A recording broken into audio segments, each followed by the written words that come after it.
Hello everyone, my name is Mr. Big T Anderson. Today we're doing a reading of Angels Can't Be Monsters by Dnofsunshine.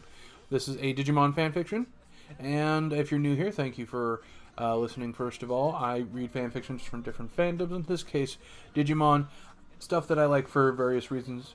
And this case, a lot of the Pokemon Digimon stuff that has been very happy. It's either kind of fallen into two categories: A, one that is fluffy and sweet and nice, or B, something that's a little bit more gritty because the series are already pretty fluffy in themselves. And, well, you'll see. And it's usually done in either character format or the addition of something to the world.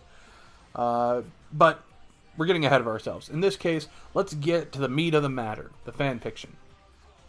This is Angels, if I can speak English, Angels Can't Be Monsters by Dnofsunshine. Once again, I do not write this, I am just the reader.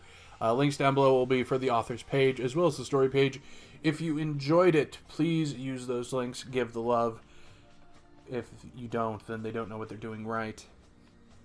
And let's begin. Takeru, or TK, watches the night sky bleed into the city like it's made of water. The lights from it threaten to drown out the stars twinkling above, but the expanse of inky dark blue touches every part of the large town that it can reach anyway, reigning the world peacefully as the sun sleeps. Sleep. That's what TK should be doing right now. It's well past midnight, maybe even close to 1, and given any other night, he would be sleeping. But right now, it isn't that his mind craves. No. It's answers. Answers to questions like why it had to be them. Why did this have to happen to his friends, to his brother, to him, to Patamon? It's selfish, and it's not like he wishes for anyone else to go through the same type of pain that he endured at the vulnerable and delicate age of 8. He has already lost his partner once.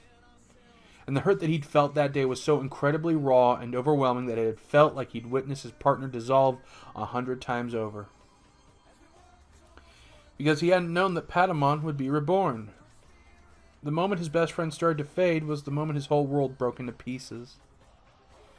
And that's a kind of despair that one can never truly forget. To know that the creature whom he'd so fondly called a part of his family, even if it was a broken family, was gone forever, pierced through his heart so deeply that no bandage could repair the wound it had left. It will always be something that haunts him, and there's no one he can talk to make the image of his partner dying leave. Just like there's no one he can talk to that will make the image of Angemon, completely out of control, attacking his comrades, go away either. If I get too violent, finish me off. You're so stupid, the Keeper of Hope murmured in anger, wiping at his eyes. He'd cried so much in the past few days that it's becoming hard to tell when the tears start or when they stop. Still, as they descend down the curves of his cheeks, he thinks it's stupid. How many tears has he put on display? Thinking I could kill you, or that anyone else could. You're my best friend. You're so stupid. Best friend. His shoulders shake silently as he fights back sobs. His best friend, but Patamon is so much more than that, like his other half, a part of his soul. And how does one recover from losing 50% of what makes him him? How long does it take? Months? Years? He doesn't have that time, especially with everyone else being pushed to their limits as well. In the back of his mind, he knows he's not alone. His friends, his brother, have to be feeling this kind of agony at the exact same moment. Sora, Hikari, Yamato, Taichi, Koshiro, Joe, even Mako, they're experiencing the same sense of loss that he is. But the voice that tells him this fact is so quiet compared to the one that screams that they hadn't already watched their partners die right in front of them. They hadn't felt this weight, this burden on their shoulders before. If he hadn't failed his partner, had been able to protect him, and everyone else wouldn't have to feel any kind of pain like this at all. Everyone else, what would have been like if I told everyone else? Would they have been able to save you, given enough warning? Or what have you still turned into? His thoughts end there, and his eyes widen in horror when he realizes the word that had almost crossed his mind. Angemon, a monster. He can't believe himself calling his best friend such a name. Angemon isn't a monster. Whatever that virus did to his partner, it didn't make him a monster. It made him not Angemon. Angemon.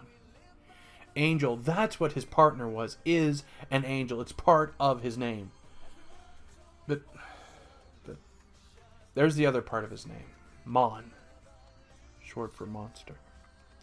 Angemon, monster. Angel, monster, Angemon. Angels can't be monsters, can they? The familiar pain swelling in his chest shifts and dulls. Fear breaks through in its place, attacks every inch of him until he's shaking. All of a sudden, he's not seeing Angemon dying. He's seeing Angemon killing. He sees the red that takes over his partner, sees the unfamiliar rage and lack of control that crosses Angemon's features, sees him flicker crimson over and over again, and he can still hear the pained, foreign screams that rip from the Digimon's throat as he turns on his friends. No, he says quietly, hands tugging at his hair in an attempt to pull the horrible image out of his brain. No, Angemon, you're not a monster. You're not a monster, I promise. Takeru? The said blonde stills, feeling his stomach twist uneasily. He does not even think about turning around to face his older brother. Hi, Oni-chan. It's past 1 o'clock, Yamato says tiredly, softly. You should go to sleep. Right. It's the second night that he stayed with his brother. The second night that he's gone without Patamon. He probably woke Yamato up with all this stupid crying. And it isn't the first time he has done it. If he weren't so overwhelmed with guilt and fear, he would have turned around and obeyed his older sibling. He's exhausted, and even if he knows that he won't sleep, he can at least pretend to. He's good at pretending. He'd pretended that nothing was wrong with Patamon, pretending that his concerns were placed on Yamato's future with his music group, pretended that he was okay, even though he obviously isn't at the moment. Hasn't been ever since Patamon bit his arm while under the influence of the virus. Instead, he stays facing the night sky, forcing his voice not to waver. Not right now. I want to be alone. Along with this constant loneliness, with this guilt and this fear, with the haunting picture of his best friend struggling, the hurt that will never ever leave alone. Perhaps that is what's best right now. I don't think that's a good idea. Yamato whispers as if thinking the exact opposite, sounding closer, older, somehow. Can you tell me something, Oni-chan? He asks, his back still turned.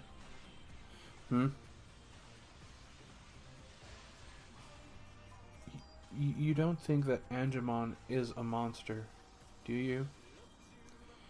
Yamato marches up to him with remarkable speed. It makes Takeru jump in surprise. The Keeper of Friendship rests a hand on his shoulder, and before he knows it, he's looking into sapphire eyes that are a few shades darker than his own. What the hell makes you think I would think that? He pauses, swallowing. He was the first one who was infected, Oni-chan. Yamato's face falls in a way that makes Takeru regret speaking altogether. That's still bothering you, Takeru? I feel like it's all my fault, he confesses. Well, it's not, the others assures. With more resolve than Takeru can ever hope to have. And Angemon's not a monster. I know that you're still scared, Takeru. Believe me, I am too. What happened to our partners was terrifying.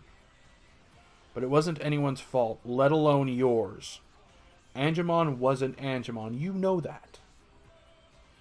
He doesn't reply, simply out of shock and guilt. His brother may or may not have been speaking the truth, but it certainly feels like he's still by himself, like this weight on him is his to carry alone, and like it's his responsibility to find his best friend. He'd do it again, you know, Yamato finished quietly. Die for you. He told me himself he was there for you when I couldn't be. He protected you in ways that no one else could. And someone who protects you with his life and is willing to sacrifice everything for you, that's not a monster. That's a guardian angel. Takeru takes a deep, quivering breath and swallowing hard. It's my turn to protect him this time, Oni-chan. His mind is dead set on it. And that was the story. Now that, Angels Can't Be Monsters, once again, links down below. If you enjoyed it, click them, give a review. You know the drill. I've said it enough times. If you've been with me long enough, it's something I say every time if this is your first time, so, yeah. It does use Japanese honorifics. I'm not going to go over all of them. Basically, if you like writing in Japan, you probably need to know the honorifics at least. Oni is, Oni-chan is a term used by, it's like brother, I think, if memory serves. Usually, most of my Japanese is not what you call the greatest, and it's not exactly the cleanest. So we're going to leave it like that. It's one of those things. A cook can always swear in different languages. Anyway, links are down below. If you enjoyed the story or you want to see more of the author's work, please give them a review. You can read their work as well through the links. If you don't give a good review or a critique or, you know, something so they can build from, they don't know what they did right, they don't know what they did wrong. If you like how I did it, please leave a comment. I love talking to you people. It makes me all happy in my face, y'all. Yeah, that was perfect English. Anyway, thank you for listening. I appreciate it, and have a good one. Ta-ta for now.